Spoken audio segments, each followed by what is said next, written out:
I want to open by really just talking from a true standpoint. We may be very busy. We may be efficient, but we will also be truly effective only when we begin to think with a true mindset. When I began to look at some things that I had put in place, and if you go back and you look at a lot of things that we discussed on this week, I talked a lot about systems and how you should put things in place, how you should flow and move in proper perspective as it relates to personal growth. There are certain things that I've always targeted when I dealt with personal growth. I speak a lot. I travel extensively.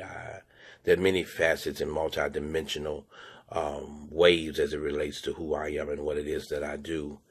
I had to keep my mind in a place of creativity, in a place of staying strong. One of the things that is with me that I'm admitting to you all today is that I can get bored very quickly. I can get turned off very quickly. I can go cold very quickly. Now, some of you, I want you to understand that my creativity always got to be fed. My empowerment, my thoughts, my leadership patterns has always got to be intensified. I'm a person of finality. I'm an extremist. I can admit those strongholds. Okay, I'll use a big word for you. So you'll see the level of what it is. So I'm always having to find some challenge. I got to find something to keep my mind continuously fed, something empowered, something that's good. There's an old joke that said one day you can fall in love with Ritz crackers until saltine come along. So what's going to be more attractive if I don't have nothing that I can put on it that's going to keep me sustained and alive? I am one that really believes in true facets that my efforts actually has got to have a support system, and my advancement is in my abilities to grow in a lot of different areas. People who excel, regardless of their profession, they really develop systems to actually help them achieve the big picture. I want to say to you that's listening to me, if you're ever going to be great in this season, you got to make sure that you are developing some type of format, some type of discipline, some type of pattern, some type of lifestyle that's going to continue to make you have the big picture. I want to say this to you. It is not enough to just be busy. You can be busy in your busyness and still not be productive. If you're busy planning, if you're busy reading, if you're busy going to conference after conference, but you're not targeting actually the areas that are essential for your success, you're not helping yourself. What you're doing is that you're keeping yourself busy, acting as if you're doing something and you're doing nothing. You have to be careful of people also, in the words of James Brown, talk loud and say nothing. You have to be around people that can create, that continue to fire what you're trying to do, hear me, and you can make sure that the people around you are the iron that's sharpening you. You've heard me say many times, iron cannot sharpen iron if it's connected to plastic. Some people that I come across, and I'm pretty sure you have as well, they act as if they're happy and they're unhappy. All right. You have to make sure that you're knowing what it is that you're doing so you're not killing yourself just to get there. So my question to you this morning, as I open in this conversation, is what is your big picture? How you doing, Lady Wilson? Amen. Love you immensely. In what areas must you actually grow to actually achieve what is actually yours? Okay. I heard one time this quote, I'm gonna get mine. He gonna get his. Yeah, I'm gonna get mine in every area of my life because I refuse to succumb I refuse to succumb to things that is beneath my privilege.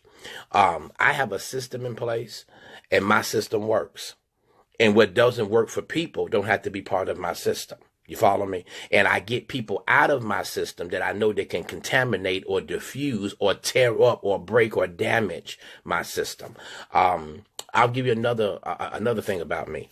I don't like, hear me very carefully, I don't like allowing people to touch things that are destructive. Are you hearing me? I don't like people touching nothing of mine if I know you are destructive. One thing about Robbie Peters is he whatever he wants, he's going to get it. As I said, he's going to get his.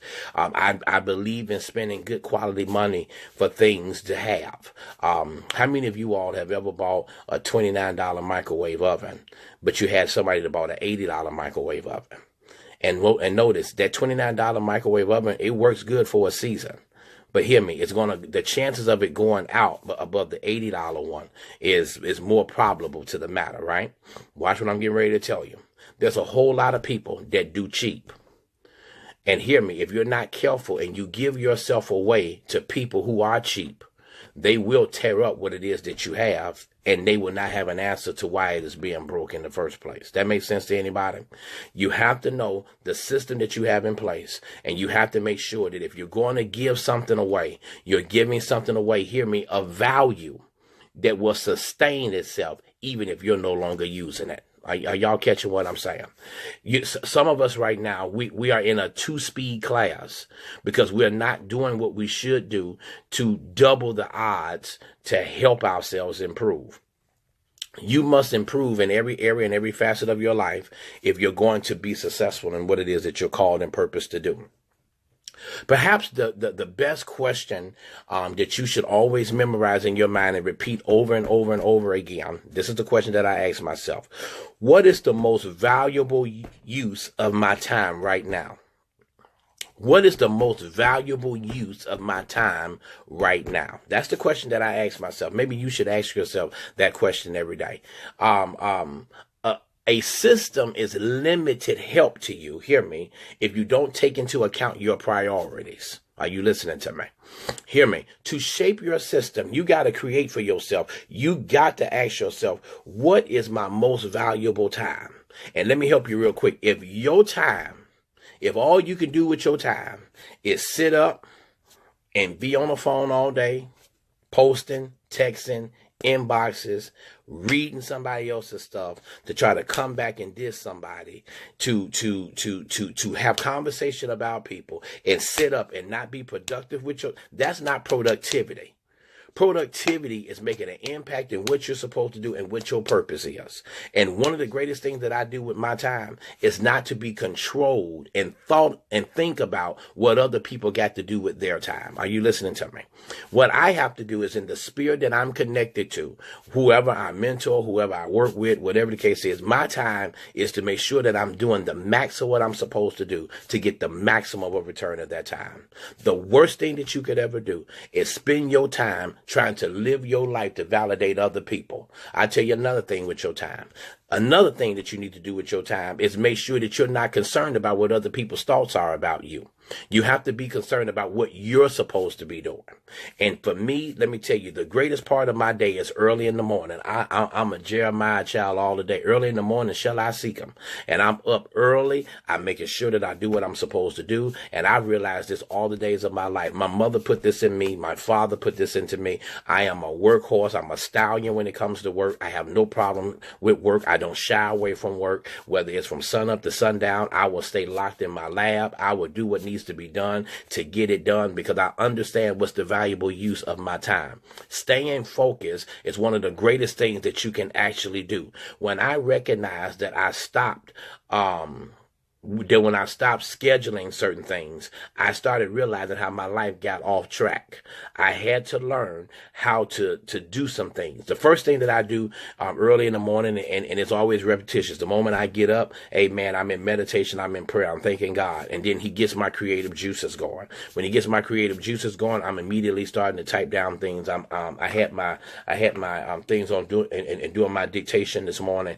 And when I do my dictation, that's why I look away a lot to put my notes in perspective, and then I begin to talk. I begin to do what I'm supposed to do, begin to share, do what it has to be done. And watch this here. When you begin to do that, you will start seeing how your prime productivity time is utilized.